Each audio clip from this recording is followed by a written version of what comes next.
El tema que hoy quiero compartir contigo se llama la desilusión. Diga conmigo, la desilusión. Y pues vamos a estudiar la vida del profeta Elías, que es bueno entender un poquito sobre el profeta para que podamos ver por qué él fue uno de los que se desilusionó, fue uno de los profetas que cayó en depresión, y que es bueno resaltar muchos aspectos de su vida que pueden ayudarnos a tener cuidado en el nombre de Jesús. Entonces, el primer punto que hoy quiero tratar sobre este tema, la desilusión, es el síndrome post-avivamiento. ¿Qué quiere decir eso? Que en este pecado o error sobre la desilusión tuvo lugar en la vida de Elías, porque inmediatamente después de su gloriosa victoria en el monte de Carmelo, usted ha leído la Biblia, donde había hecho descender fuego del cielo hasta el altar de Dios, humillando a los profetas de Baal, quienes no pudieron hacer que les respondiera a su dios pagano, que era el dios Baal. Como consecuencia, usted ve la historia que de manera sobrenatural y de manera victoriosa el Señor se sorprende al profeta Elías y al todo el pueblo de Israel. Entonces vemos que Elías había ordenado matar a más de 450 profetas de Baal. Usted puede leer la historia completa en su Biblia, en primer libro de Reyes, capítulo 18. Y pues ciertamente había llegado a un punto tremendo el profeta dentro de su ministerio, y había sido una experiencia de avivamiento, porque señales, prodigios, maravillas, que el cielo haya derramado fuego y consumido el altar, y todo lo que los testigos vieron, esa escena pues es tremenda. Entonces vemos que el profeta Elías está en las cimas de un avivamiento donde empieza un tremendo mover de Dios, pero vemos que enseguida cae en hondos valles. Apenas Elías había logrado su victoria en el monte Carmelo, y vemos cómo encontramos ahora huyendo a Oreb para salvarse su propia vida. Entonces quiero que lea ahí conmigo en primer libro de Reyes, capítulo 19, verso 1 al 2.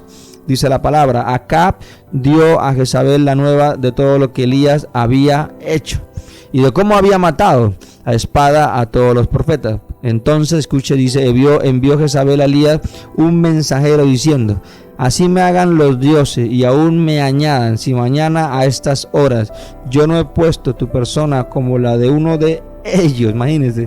O sea que vemos como Jezabel, la malvada esposa del rey Acab, había amenazado, una amenaza fuerte al profeta Elías con quitarle su propia vida, por haber, escúcheme, tenido esta victoria contra los profetas idólatras de Baal. Juró que al día siguiente Elías estaría muerto. Aunque el profeta acaba de salir de lo que nosotros habríamos llamado un avivamiento, entró en un síndrome post-avivamiento. ¿Por qué? Porque al recibir las amenazas de la reina Jezabel, fue intimidado. Y uno dice, pero ¿cómo así? Si retó a 450 profetas de Baal, ahora está huyendo de esta amenaza. Entonces, este pecado puede llevarnos a la derrota, a la vida de los siervos de Dios, porque incluso después de haber estado en un tremendo avivamiento, escuche, Elías se había enfrentado a toda una nación pagana. Había logrado una gran victoria cuando demostró que el altar pagano de Baal era impotente y no respondía a lo que los profetas estaban clamando. Entonces habían estado vociferando, estaban diciendo muchas cosas, pero vemos cómo Elías había hecho caer fuego del cielo sobre el altar de Dios viviente en cuestión de minutos. La Biblia nos dice que los que habían estado observando habían caído postrados ante Dios. Claro, al ver lo sucedido, habían comenzado a clamar a gritos: Jehová es el Dios. Cuando ve que el profeta al comienzo, en el capítulo 18, les dice: ¿hasta cuándo claudicaréis entre dos pensamientos? El profeta le dice: ¿a quiénes van a seguir? ¿Al Dios de Baal, de los 450 profetas falsos, o al Dios verdadero? Y dice que ellos guardaron silencio, no supieron qué decir. Pero después de ver ese milagro, ese fuego descender y todo lo que aconteció, ahora gritaban: Jehová es el Dios, Jehová es el Dios. Versículo 39 del capítulo 18 del primer libro de Reyes. Entonces toda la nación había cambiado podríamos decir, de relación en cuestión de media hora o de religión. Israel se había arrepentido del culto idolátrico a Baal y volvió a la oración del Dios verdadero en una sola tarde. Había sido una gloriosa victoria, pero se acercaba una sutil derrota. Este es el primer punto. Entonces, el segundo, es bueno que entendamos una transgresión tanto para fuertes como para débiles. El profeta Elías es un profeta tremendo que lo he estudiado mucho y era un hombre de Dios fuerte. Resolvió su disputa teológica religiosa matando a todos los profetas de Baal y no recomendó que se usara un método distinto. Entonces vemos que en la era del Nuevo Testamento hay otras formas, ¿no?, de aplicar el mensaje, pero en los tiempos del Antiguo Testamento esas eran las órdenes de Dios, porque el profeta Elías no hacía nada sin consultarle a Dios y ya Dios le mostraba el diseño profético de lo que él iba a hacer y ocurría y veía las obras hechas y el pueblo era testigo de las cosas que el Señor estaba haciendo. Entonces Elías se mueve en el poder de Dios, de un Dios omnipotente, donde deshizo la maldición religiosa que había caído el pueblo de Israel. Sin embargo, después de derrotar al paganismo, cayó en una profunda depresión y dice, ¿pero por qué? Y cae en la desilusión. Y eso puede afectar, escúcheme bien, al hombre, a la mujer de Dios fuerte, tanto como a la persona débil. Es algo que tiene el poder de empequeñecer o empoderar, pero también a nuestros ojos todo lo que hayamos hecho en el pasado, y no importa la cantidad de éxitos espirituales que usted haya tenido en el ministerio, pero cuando llega la desilusión a su vida, hace que vea la vida a través de un cristal sombrío, negativo, oscuro, amargado. Cuando logra infiltrarse, no importa lo que usted o su iglesia estén haciendo, porque se va a sentir triste, se va a considerar derrotado, y la desilusión nos hace sentir como si no tuviéramos razón alguna para seguir adelante. Entonces es lo que sucedió con Elías, el poderoso profeta guerrero de Dios que había derrotado a 450 profetas de Baal en el monte Carmelo. Recibe ahora la amenaza de una mujer poderosa y se asusta tanto como para salir corriendo para salvar su propia vida. El tercer punto que quiero que usted tome nota y que me está escuchando a esta hora es: todo lo que quiero es morir. Es lo que el profeta declaraba. Cuando Elías huye de las amenazas de la reina Jezabel, se dirigió al sur, al desierto cercano a Berseba. Cuando llegó a Berseba, ¿qué pasa? Dice que se hallaba en Judá. Dejó allí a su criado, pero él se fue por el desierto un día de camino. Eso está en el capítulo 19, verso 4. Y llegó hasta un enebro y se sentó debajo de él y oró para pedir muerte. Imagínense, el profeta está pidiendo morirse. Dijo en la palabra: basta ya, oh Jehová. Entonces esta expresión uno dice, tal vez usted haya pensado lo mismo, ¿no?, que estoy pensando yo en algún momento. Tal vez está diciendo: ¿cómo Elías hace esto? Basta ya, no soporto más, me quiero morir, se me acabaron las fuerzas, no estoy listo para enfrentar el futuro. O a veces lo hemos dicho, y me voy a retirar de todo esto, voy a tirar la toalla de una forma callada, humilde o de pronto muy evangélica, y tal vez no esté haciendo escándalo ni gritando, tal vez esté de una manera sutil o no tenga ya fuerzas para gritar. Pero escúcheme, pero siente que ha llegado el final de su entusiasmo, de su fe y de su valor. Es lo que está experimentando el profeta Elías. Aquel hombre de Dios que usted ve que había matado a los profetas de Baal, cuando oró a su Dios, descendió el fuego y consumió el altar. Entonces, después de una sequía, proclamaba por el duro que dice: uy, Señor, durante 3 años oró y llegó lluvia, y vemos tantos milagros que Dios respaldó y que el cielo dio señales por medio del poderoso ministerio de Elías, y regresa a Israel la bendición del Señor. Pero Elías perdió de vista todo lo que Dios había realizado en su vida y en su ministerio a través de ella. Entonces ahora está queriendo morir, hasta pareció tener tendencias suicidas. Entonces, en muchas cosas debemos tener cuidado en eso. Ahora, tal vez esta misma mañana, o usted, o donde usted se encuentre, o en la noche, en la nación que usted esté, antes de dormirse, usted quizá dice: quiero morirme, posiblemente se me perdió la esperanza de que habría una forma honorable de seguir adelante, ya no quiero seguir en lo que estoy viendo. Entonces el Espíritu Santo a veces puede transformar esta forma negativa que usted está pensando, y Jesús vino para que tuviéramos vida y vida en abundancia. Diga amén si usted lo cree. Y el espíritu de la muerte, el espíritu del suicidio, el espíritu de la desilusión, el espíritu de la depresión se va fuera de tu vida en esta hora. Lo que está atormentando, lo que no te deja dormir, lo que está atacando a los tuyos, tus sueños, la hora de dormir, de descansar, hoy se rompe, porque eso no proviene de Dios. Eso es el enemigo que te está achicopalando, te está oprimiendo, te está trayendo tristeza, y hoy eres libre en el nombre que es sobre todo nombre, en el nombre de Cristo Jesús. Algún día, escúcheme, terminará nuestra vida en la tierra, pero solamente Dios conoce el día y la hora. Nosotros solamente somos quienes escogemos el momento. Dios nunca nos da el derecho a quitarnos la vida, porque le pertenece es a Él. Jesús no vino a nuestra vida para hacernos pensar en terminar con ella. Lo que Él dijo fue: yo he venido para que ustedes tengan vida y la tengan en abundancia, dice Juan 10:10. Entonces, si en estos momentos, escúcheme, usted está experimentando pensamiento de desesperanza, de desilusión, hasta el punto de pensar en el suicidio o en alguna cosa que no esté bien de lo que le ha sucedido en su vida atrás, hoy te tengo una buena noticia para ti que me escuchan a esta hora. Jesucristo te va a liberar de todos esos pensamientos negativos. Eres libre de la depresión, del suicidio, de todo lo que quiera el enemigo atraer, tormento, pensamientos negativos.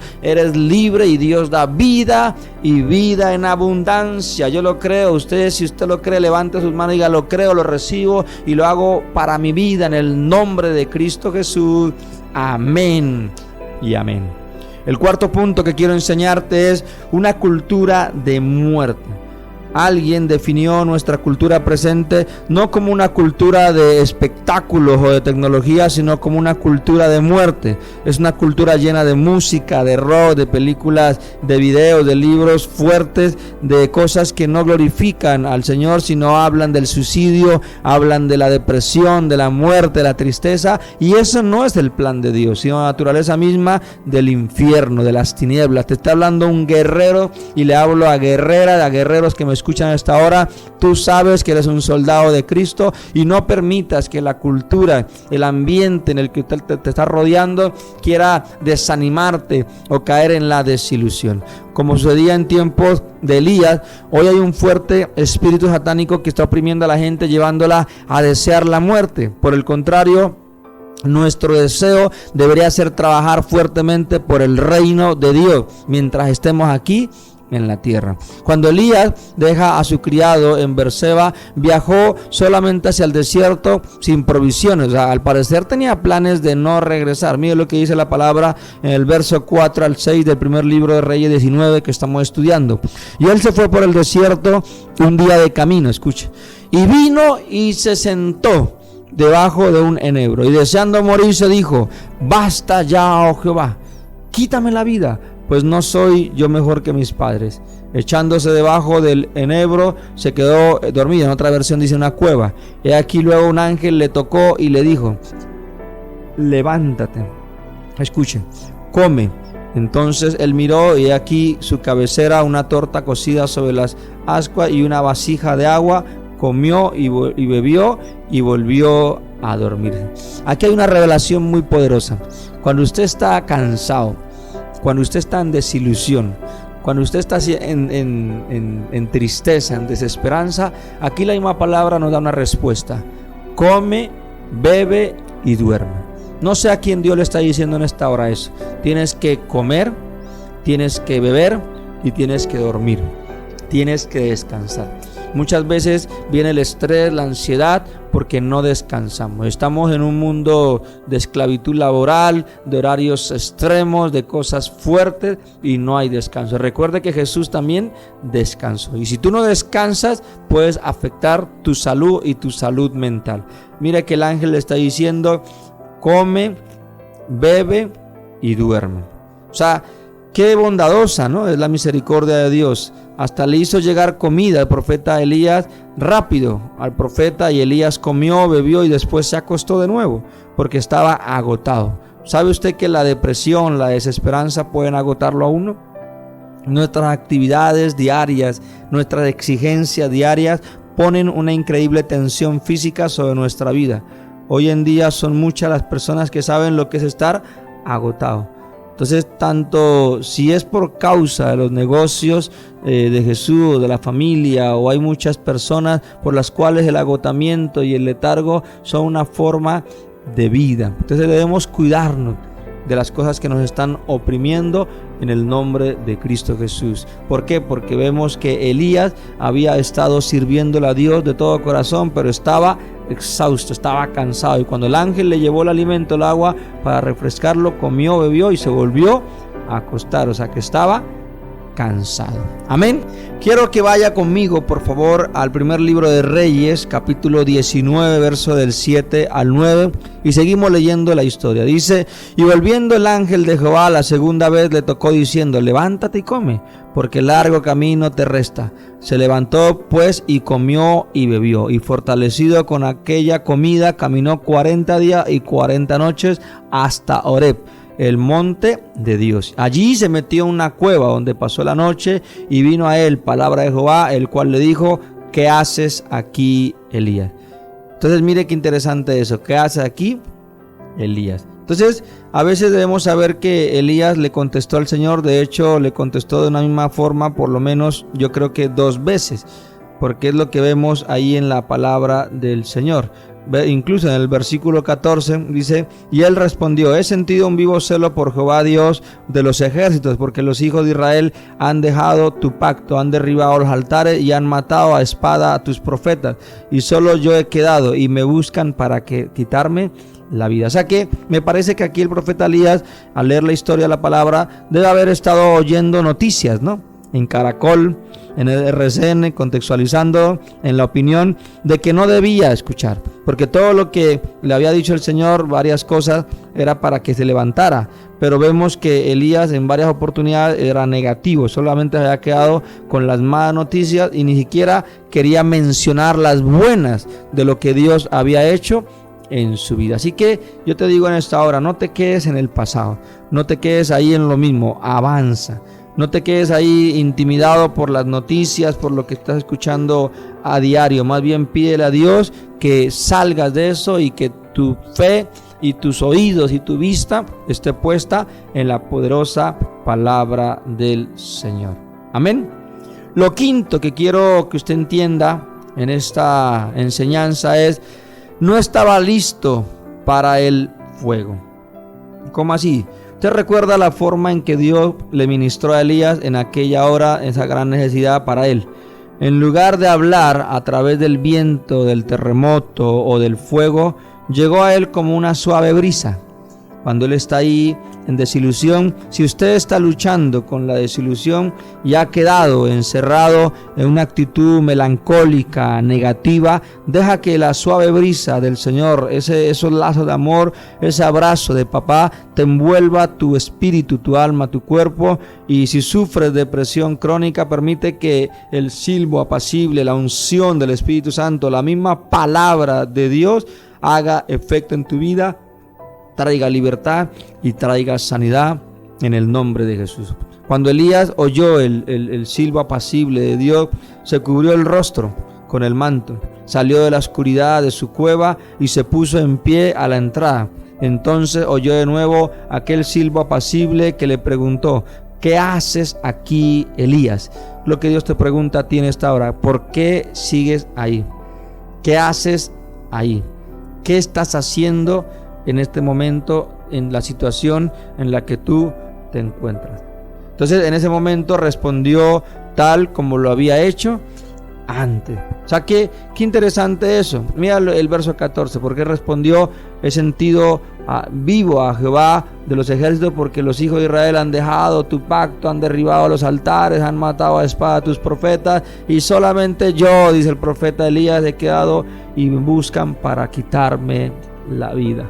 Impresionante, ¿no? O sea que aunque Dios había estado ministrando milagrosamente a Elías en sus necesidades más íntimas. Escúcheme bien, el profeta no había entendido a su Dios. Pensaba que tenía que seguir preocupándose, que tenía que seguir triste porque todo iba mal. Se consideraba como un derecho a estar deprimido, cansado, desilusionado, pero esta vez Dios tenía nuevas órdenes para él. Verso 15 dice: y le dijo Jehová: ve, vuélvete por tu camino, por el desierto de Damasco, y llegarás y ungirás a Hazael por rey de Siria. Estamos estudiando el capítulo 19 del primer libro de Reyes. Entonces vemos cómo hay órdenes. Elías se hallaba a punto de ver que lo mejor aún estaba por venir. Básicamente el Señor lo que le estaba diciendo es: tú has comenzado una revolución religiosa en tu nación, ahora te estoy enviando para que termines tu trabajo. Lo que tú hiciste es una parte, pero falta mucho, camino largo te resta. Escúcheme bien,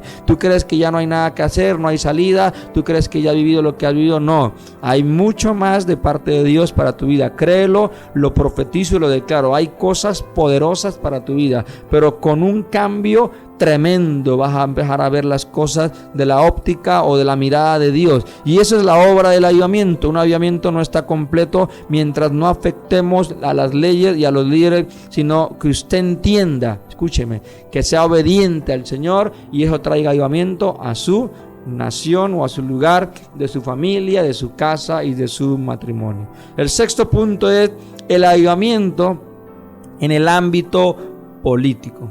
¿Qué quiere decir eso? De que Dios quiere terminar la obra que comenzó con nuestra vida. Su obra en nosotros produce más que un simple cambio religioso en nuestro corazón, más que una bendición de un domingo, de un culto. Su obra afecta a todos los aspectos de nuestra vida, y el poder de Dios, escuche, es notorio en tu vida. Es algo que el Señor quiere hacerlo en tu vida, donde trae gozo, trae santidad, donde afectará a las personas y estarás avivado de lunes a domingo. Dios estaba a punto de terminar la obra que había comenzado en la vida del profeta Elías.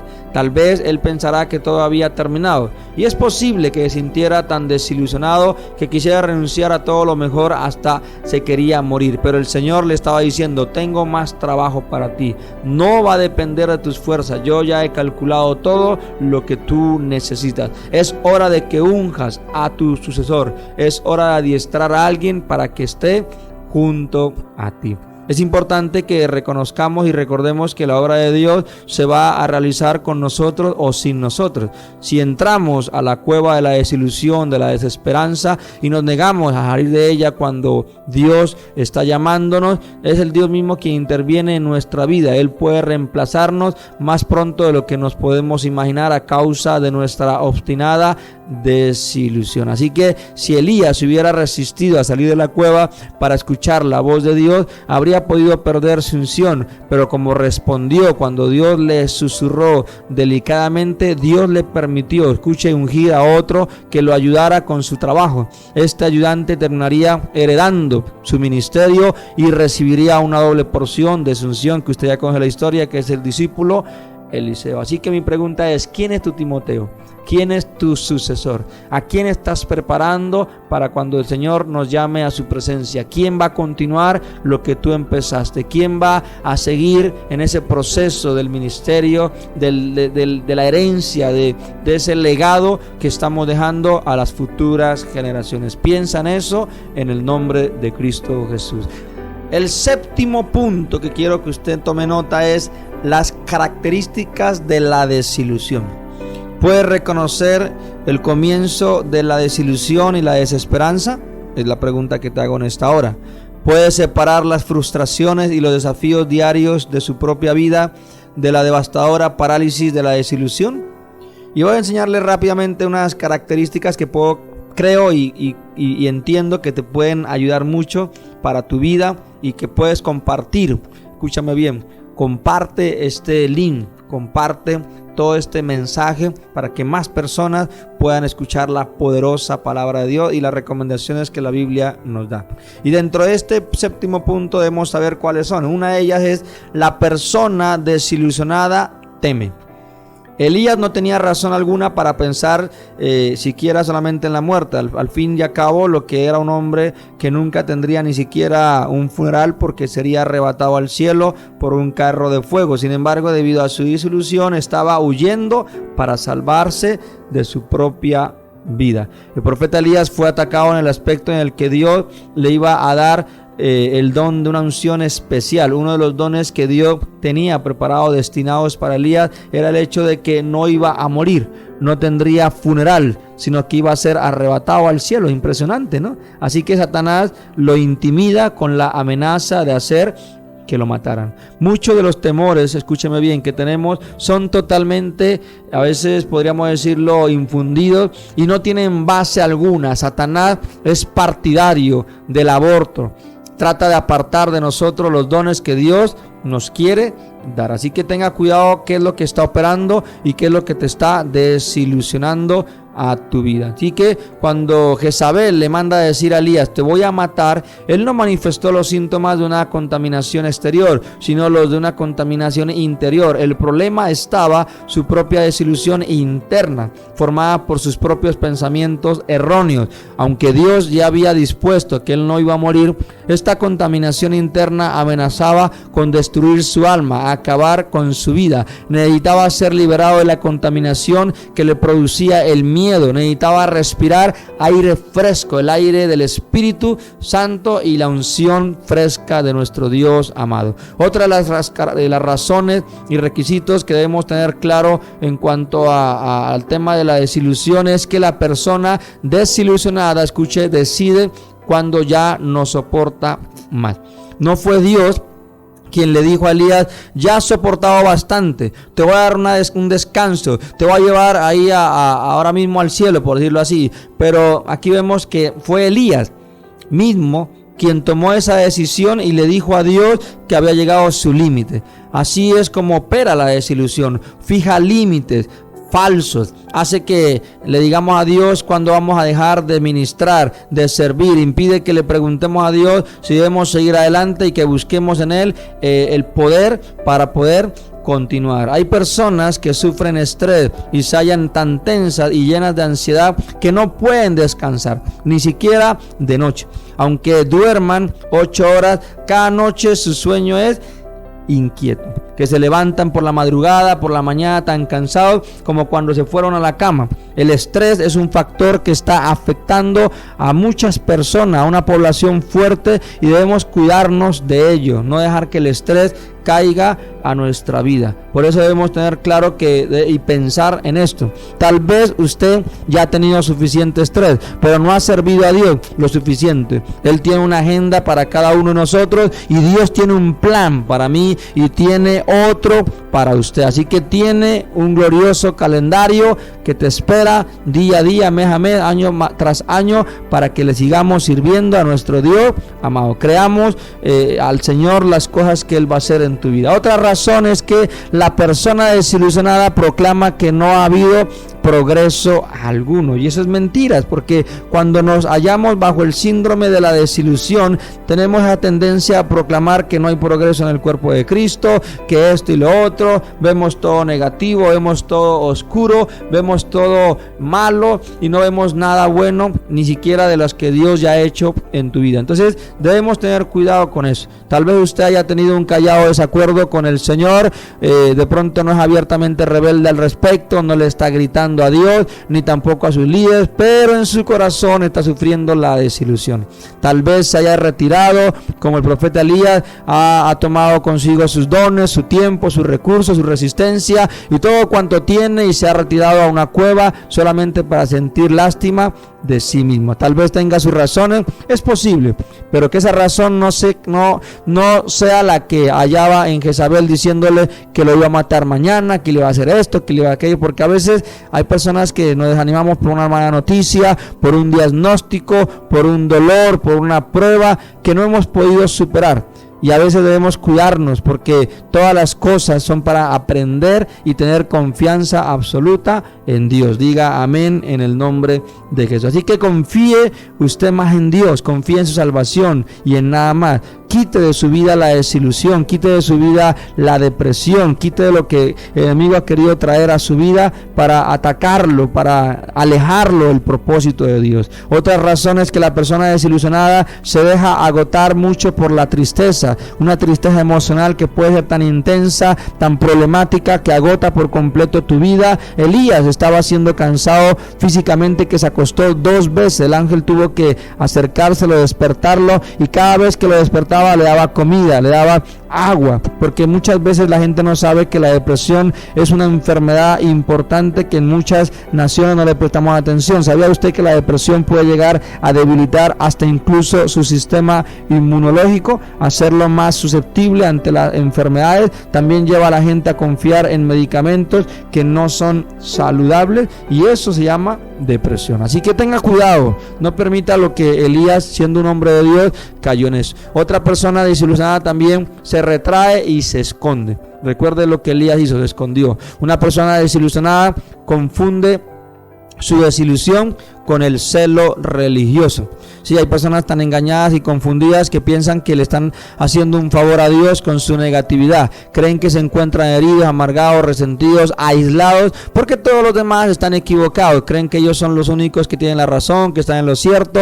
Desarrollan un complejo de mártires. Cada vez que me siento tentado a pensar que soy muy espiritual y los demás como que no se encuentran ahí o están en una trampa, es peligroso, escuche, andar en ese camino, y pronto vendrán los problemas, y Dios nos está llamando a salir de ese camino, porque es un callejón sin salida. Otra cosa también que debemos saber es que la persona desilusionada no concibe la conclusión del plan de Dios, ignorando el hecho que lo mejor está aún por venir. Rompa esos moldes antiguos, ríndase por completo a la voluntad de Dios, como cuando Elías, después de tanta insistidera del ángel, se levantó, comió, descansó y sabía que había cosas grandes para su vida. No se rinda, amada iglesia que me escucha hasta ahora, familia que me escucha hasta ahora, no se rinda ante la tristeza. Pídale a Dios en el nombre de Jesús. Ore para no caer en la tentación. Dígale a su alma lo que debe hacer en Cristo Jesús. Amén y amén. Hagamos una poderosa oración que va a ministrar tu vida en esta preciosa hora, y quiero que repitas conmigo: Padre amado, he escuchado tu palabra y sé que es la verdad. Gracias porque desenredas nuestros pensamientos en esta hora y te llevas la confusión por medio de tu poderosa palabra. Hoy salgo, dígalo, de la desilusión, de la depresión, de la tristeza. Gracias, Padre, porque estás mostrando el camino que hay por delante, sacando de nuestra vida los complejos de inferioridad y todos los temores, dígalo, que hay en mi vida, en el nombre que es sobre todo nombre, en el nombre de Cristo Jesús. Diga conmigo en voz alta, que usted me escucha hasta ahora: Señor Jesús, Dios Todopoderoso, dígalo, en el nombre de Jesús, te pido que vengas a libertarme de la desilusión. Dígalo, hoy salgo de la desilusión. Dígalo, en el nombre de Jesús. Para ti nada es imposible. Te pido una poderosa visitación de tu Espíritu para que me transforme, para que reemplace la desilusión con la esperanza. Envía ángeles, hombres de Dios, que nos ayuden a seguir adelante y terminar lo que tú has empezado en mi vida. Diga conmigo: gracias, Señor, porque me protege del enemigo. Dame discernimiento respecto a mi situación y a mis propios pensamientos. Libérame de los pensamientos que no vengan de ti. Purifícame en el nombre de Cristo Jesús. Amén y amén. Diga conmigo: gracias, Señor, por tu palabra. Soy libre y mi nombre está escrito en el libro de la vida, y te pido perdón por todos mis pecados y mis errores en Cristo Jesús. Lávame, límpiame, Señor, y hazme nueva criatura en esta preciosa hora. Gracias, Señor. Toda la gloria y la honra es para ti. Amén y amén. Recuerda, familia, que te habló tu amigo el pastor Juan Gracia. Puedes seguirme en las redes sociales, en YouTube, en mi canal. Te puedes suscribir, activar la campana de notificaciones. Puedes ahí suscribirte, vas a encontrar temas de diferentes de mensajes que tengo ahí de guerra espiritual, de familia, de hogar, de matrimonio. Ahí puedes darle en playlist en YouTube y puedes encontrar un resto de material en audio, en videos que van a bendecir tu vida. En Facebook, Juan Sebastián Gracia, y puedes estar ahí siguiéndonos en el nombre de Jesús. Gracias, un fuerte abrazo, bendiciones.